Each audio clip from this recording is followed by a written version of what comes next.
Je suis originaire de la campagne, du Cantal, et j'ai eu très récemment un sujet, la Capelle-Viescamp, donc tout à côté d'Aurillac, un agriculteur auquel on a demandé de déplacer son étable. Ça lui a coûté quand même la modique somme de 150 000 euros. Quand on sait à quel point les agriculteurs sont obligés de s'endetter, à quel point les aides sont de moins en moins importantes, on leur demande d'avoir un peu plus de normes tous les ans.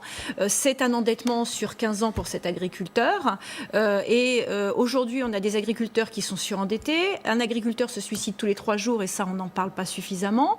La campagne, c'est un endroit où ça sent, où on entend des odeurs, où on a la chance de voir des choses extraordinaires, où on sent des odeurs, où on a la chance de voir des choses extraordinaires. On a la chance avec la campagne de pouvoir exercer ces 5 sens. Alors, aux urbains qui sont gênés par ces odeurs, j'ai envie de leur suggérer quelque chose, qu'ils se mettent sous cellophane ou qu'ils vivent au milieu du béton, mais qu'ils nous foutent la paix à la campagne. Nous, on y est très bien, et moi, j'ai envie de continuer à sentir les odeurs de bouse de vache.